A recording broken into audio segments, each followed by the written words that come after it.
Então, o nosso tema de hoje é a origem e natureza do cosmos, mas sob a perspectiva de Platão, né? Diga-se de passagem, nós estamos falando aqui sobre a perspectiva de Platão.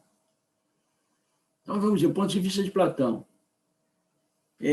Então, Platão ele acreditava na existência de um demiurgo, de um logos supremo, de uma palavra suprema, de alguém que cria, mas ele não afirma que seja de não matéria, né, de cria do nada, como nós acreditamos que Deus cria do nada. A criação dele seria com matéria já pré-existente, seria alguma coisa mais ou menos nesse sentido. As ideias de Platão, às vezes, elas são tanto quanto conflitantes, não é? E ele teria criado, então, esse ser, ele teria criado um mundo que seria um mundo ideal, que Platão vai chamar aí do mundo das ideias, porque as coisas que existem no mundo material, elas são um reflexo dessas coisas, ou é uma semelhança daquilo que, na realidade, existe no padrão, nesse padrão que é o padrão ideal, que ele chama aí de mundo das ideias. Então, duas histórias amplamente conflitantes da criação do universo e do homem são projetadas por Platão. Então, ele vai apresentar essas duas ideias conflitantes. Uma no Timeu, né? E outra ele vai apresentar em leis. Então, no Timeu, o Criador primeiro cria o universo, depois ele delega a criação do homem e dos animais a uma ordem inferior de Deus. Então, ele cria deuses menores que vão governar as criaturas, os seres humanos e os animais. Então, você vê que é uma coisa assim... Então, esse Logos seria o Logos Supremo, ele criaria, então, o chamado Logos espermático, que seria uma emanação dele mesmo. Pois o Criador criou muitos deuses, dos quais ele é o artífice e pai. Criador aí na visão de Platão. Então, eles receberam dele o elemento divino e imortal. Ou seja, eles receberam o quê? Então, os homens, eles teriam recebido do demiurgo, teriam recebido dos deuses a alma imortal, né? E que reage com essa porção material, como nós já havíamos falado aí no passado, né?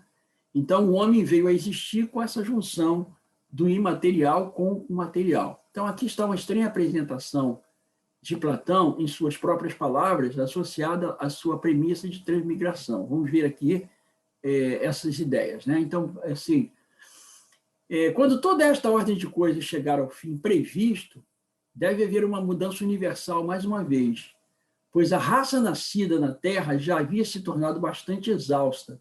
Cada um havia passado por um número determinado de nascimentos e retornado como semente à terra, tantas vezes quanto havia sido ordenado para ela. Então, olha o pensamento dele, né? Transmigração da alma. É um pensamento pitagórico. Então, a alma, como nós falamos, ela vai passando por diversas vidas, porque ela vai transmigrando, ela vai passando de uma pessoa para outra. Aqui, os diálogos de Platão, que é um outro escrito, habilmente resume os ensinamentos de Platão sobre a alma, sob vários títulos. Então, nós vamos ter aí uma visão do pensamento dele, com algumas repetições, nós vamos ver aqui, né?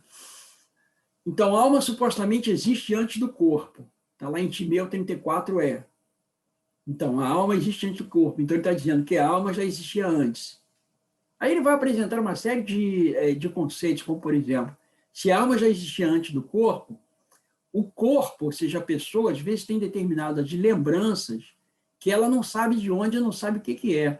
Ela tem um pensamento, isso na mentalidade de Platão, ela pensa em alguma coisa, mas ela não sabe de onde veio, não sabe o que é. Então, segundo Platão, esse déjà vu seria a alma que teria existido no outro corpo, teria visto alguma coisa, agora o indivíduo está vendo de novo. Está vendo isso só que no outro corpo, né? Então, veja, o corpo, ele para ser servo dessa alma, esse corpo deve obedecer a esse corpo.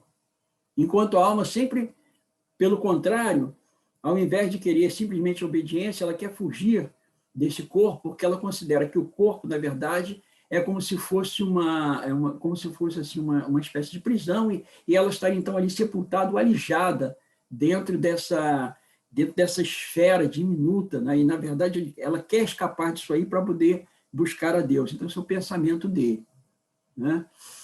Então em Leis, que já é um outro escrito dele, existem duas almas, uma boa e uma má. Então, esse dualismo procura explicar a existência do mal. Claro, ele diz assim, bom, o bem existe, mas existe também o mal. E por que o mal coexiste com o bem? Bom, isso tem uma explicação. A explicação qual é? Segundo ele, é isso aí. Certo? O dualismo explica isso. Né? Ele diz assim, ele explica a maldade do homem pela hipótese desta segunda, ou seja, alma mortal. Então, ele diz, o homem tem... Vejam que as ideias deles são conflitantes, dependendo do escrito que você pega, você vai encontrar ideias conflitantes. Então, você teria o ser humano como alma imortal e também como alma mortal, como obra dos deuses inferiores. Então, há deuses superiores e os inferiores. Então, os deuses inferiores criariam uma alma mortal. Então, nessa alma se desenvolvem as chamadas paixões baixas da carne, a ira, a inveja, e até os próprios desejos sexuais. Coisa impressionante isso, né? Então, a divisão da alma em 3 elementos. Então, para Platão, a alma ficaria dividida entre razão, espírito e apetite ou desejo. Então, era uma forma que ele encontrava de classificar os governos do corpo. Então, a virtude é a harmonia desses elementos, quando os ditames da razão são impostos pela paixão contra os apetites.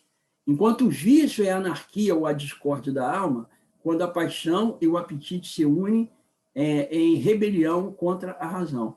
Então, são esferas, digamos assim, diferentes numa própria pessoa e conflitando uma com a outra. Ele também apresenta, como nós já falamos, a pré-existência da alma. Ele vai apresentar isso em Mênon, tudo são escritos dele, Fédon e Fedro.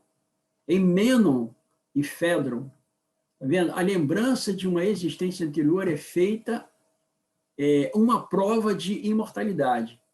Então, na cabeça dele, então, a gente tem lembrança de uma existência anterior. Então, essas ideias que aparecem na literatura atual, contemporânea, de pré-existência da alma, de lembrança de uma vida passada, essas coisas não são novas. Você vê que os gregos já transitavam aí por esse caminho, né? Então, não é nada novo, é uma coisa que já vem aí de muito tempo. Eu vou falar para vocês aqui, eu separei um material para a gente poder falar um pouquinho sobre esse indivíduo aqui, Er, né? Também é mencionado no mito de Er, está lá em República 621a. No Fédon, a dúvida é impressa por Simias e Sebes de que a alma é imortal.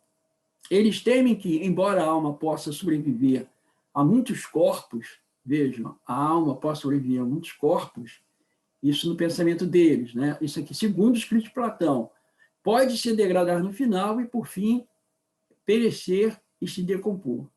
Então, vejam as ideias conflitantes, né? Em alguns escritos, ela é imortal, em outros, há um temor de que ela venha se decompor depois de passar por muitos corpos, principalmente os corrompidos, né? Então, isso aí levaria a um perigo de alienação. Vamos lá. A imortalidade da alma é discutida principalmente no Fédon e na República, mas ela é mencionada em vários outros escritos. Nota-se a afirmação de que a alma se assemelha a uma harmonia com a música da lira. Mas isso é negado porque a alma é considerada uma causa, não um efeito. Então, ele conduz o corpo, ela conduz o corpo enquanto a harmonia segue o instrumento, e isso permite discórdia. A vida, que é a essência da alma, exclui a morte. A morte não pode ser atribuída à alma. Então, é o pensamento dele, tá? Eu coloquei aí em locus, né?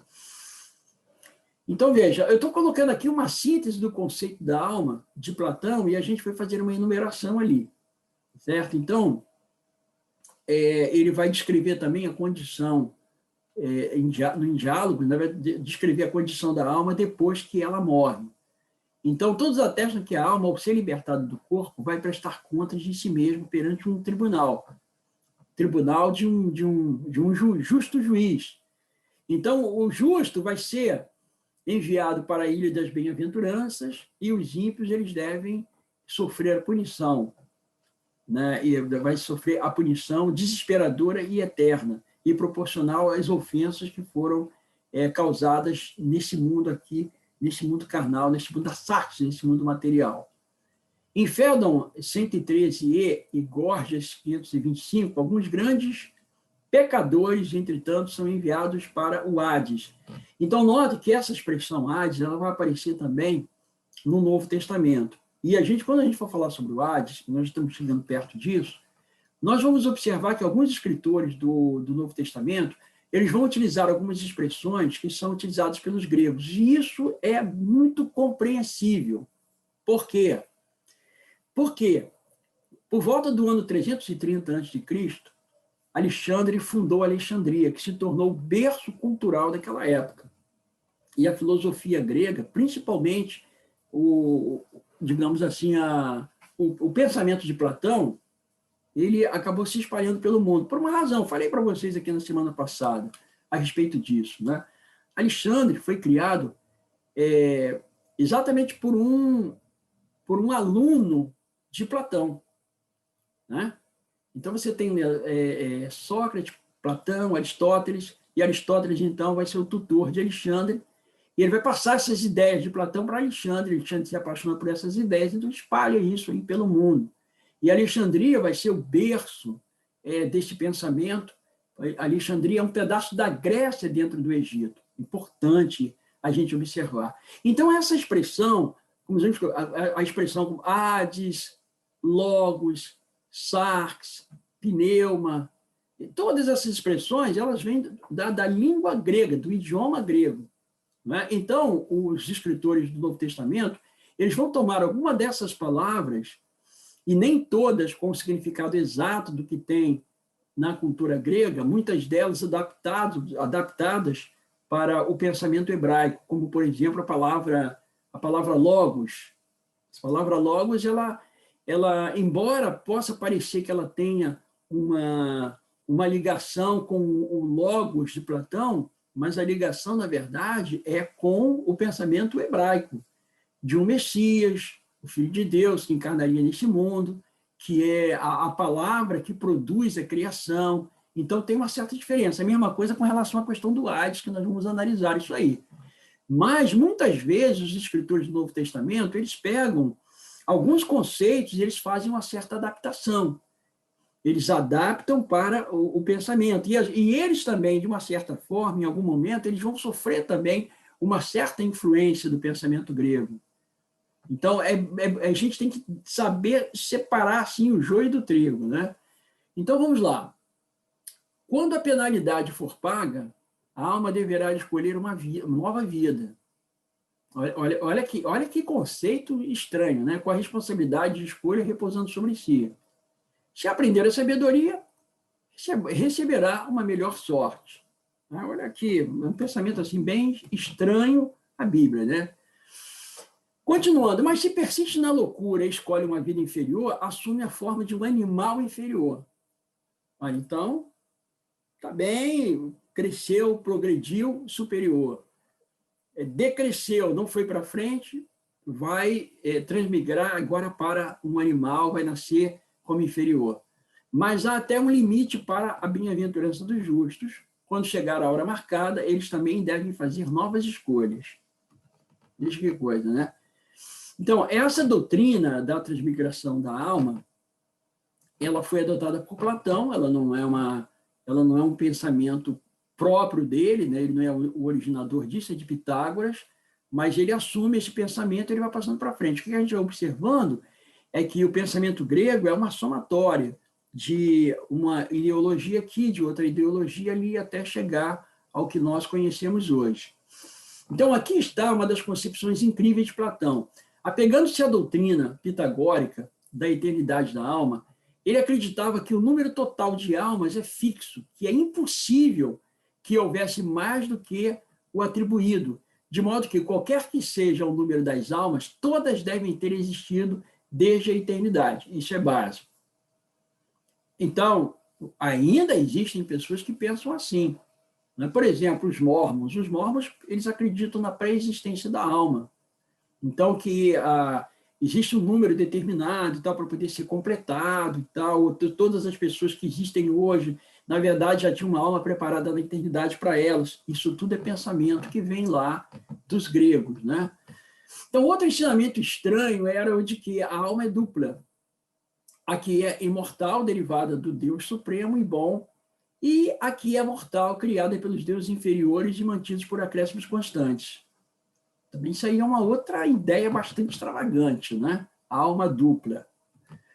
Então, para Platão, o poder dos deuses foi incapaz de trazer todas as coisas à perfeição. Daí a estranha doutrina da vicissitude eterna. O que queremos dizer com isso?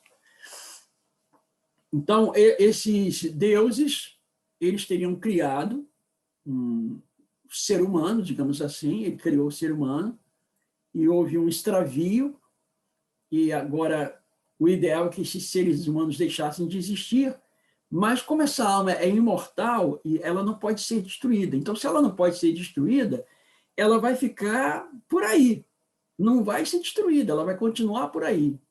Então, novos corpos vão sendo assumidos e as desgraças vão acontecendo porque ela não há como essa alma ser destruída. Daí a doutrina da vicissitude eterna. O que é vicissitude eterna? É a danação eterna. Ou seja, como essa alma não pode ser destruída, então ela está fadada, em algum momento, a passar a eternidade no inferno. Isso aí já é uma doutrina que já foi elaborada e desenvolvida dentro do próprio catolicismo, não é? Mas que já tem a sua raiz lá em Platão. Ele também tinha noções estranhas sobre o trabalho do demiurgo na formação das almas. Este incluía o número de almas iguais às estrelas, o lugar atribuído a cada alma em sua própria estrela peculiar, a relação da alma do homem com a alma do mundo, a natureza tripartida da alma, sua colocação no corpo, sua forma espectral, rondando tumbas e voltando aos corpos de feras, pássaros e insetos, como asnos, lobos, falcões, papagaios, abelhas, vespas, formigas. Tudo isso era parte integrante do raciocínio de Platão e a base inseparável para suas conclusões. Olha, tremendo, né? Vocês sabem, eu li um bocado, li sobre Platão, eu tenho algum material de Platão aqui, alguns materiais importados, outros em português, alguns eu até me desfiz, eu tinha muito material. Mas com essa pesquisa que eu estou fazendo agora, eu acabei somando bastante aquilo que eu já conhecia, não é? Com essa pesquisa. Porque eu passei a me aprofundar e a conhecer muito mais a respeito do pensamento dele, né? Foi muito legal, isso foi bastante interessante para mim também. Então, devemos sempre lembrar que Platão mantém o postulado da transmigração das almas e da longa jornada das almas após o julgamento para o seu renascimento como pássaros ou animais. A história resumidamente, esta. Eu queria que vocês agora prestassem bem atenção nessa história e depois eu vou perguntar para vocês com que história ela se parece. Vocês conhecem uma história muito parecida com essa que eu vou contar agora, tá? Mas, eu vou contar não, é Platão, né? Mas a gente colocou aqui para vocês poderem, vocês vão raciocinar, vocês vão entender. Veja lá, é a experiência de Er. Então, isso aí é uma história que Platão vai contar, Er morreu em batalha. Quando os cadáveres foram recolhidos 10 dias depois, o corpo de Er, ao contrário de todos os outros, ele não estava em decomposição. E 2 dias depois, deitado na pira funerária, ele se recuperou, se levantou dali, e ele foi então dizer para as pessoas o que ele tinha visto quando ele estava no mundo dos mortos, quando ele estava no outro mundo. Então, de acordo com a história, quando a sua alma deixou o seu corpo, ele viajou com muitas outras almas, né, para um lugar misterioso onde havia 2 aberturas na terra, lado a lado. E 2 aberturas correspondentes também no céu. Então, 2 aberturas na terra, 2 aberturas no céu. E isso ele viu na viagem que ele fez. Então, entre essas aberturas, sentavam-se os juízes. Eles estavam ali, claro, para julgar aquelas almas que chegavam ali. Então, de acordo com os respectivos vereditos, eles ordenavam que as almas dos justos fossem para a direita e subissem ao céu, e as almas dos ímpios fossem para a esquerda e descessem para a terra. Foi instruído a relatar à humanidade sobre este outro mundo. Vai falar sobre o outro mundo. O mundo, esse que é o mundo terrível, né? O tenebroso, da danação. Ele declarou que viu almas subindo para o julgamento e partir por uma abertura para o céu ou para a terra. Mas, através das outras 2 aberturas, para o céu e a terra, viu almas chegando, todas as manchadas dentro da terra e as imaculadas de volta do céu. Então, a gente vê aqui a proximidade, né? Coisa bem interessante isso. As do céu chegaram como de uma longa jornada e partiram para uma campina, onde saudaram muitos amigos, contando a beleza indescritível e o prazer do céu. Então, olha que coisa, né? Então, aquelas que tinham sido bem-aventuradas, estavam lhe contando das alegrias, das coisas bonitas, das coisas belas, falando com seus amigos, daquelas belas campinas, aqueles belos campos. Agora, os outros, com lágrimas, contaram sobre sua jornada de 1000 anos e sofrimentos sobre a terra. Por todos os seus delitos, eles pagaram uma pena 10 vezes maior. Então, depois vocês segurem que eu vou perguntar para vocês. Que história essa de Platão nos faz lembrar? Agora, quando nós formos estudar uma parábola específica lá no Novo Testamento, nós vamos lembrar vocês a respeito dessa história, que não existe apenas nessa versão de Platão, existem outras versões também, a gente vai falar um pouco a respeito disso, para a gente entender, procurar entender o que Jesus Cristo quis dizer quando ele contou a parábola do rico e Lázaro. Tá bom? É bem interessante, por isso é que eu quis apresentar todo esse escopo para vocês aqui antes. Então, os brutalmente perversos, os pecadores incuráveis, sofreram um castigo terrível e foram lançados nos terrores do inferno. Tais foram as penalidades e punições e as contrastantes bênçãos reportadas. Né? Eu fui escrever aí e acabou saindo errado. É reportadas, não repostadas, né? Reportadas. Ou seja, relatadas, né? Seja isso.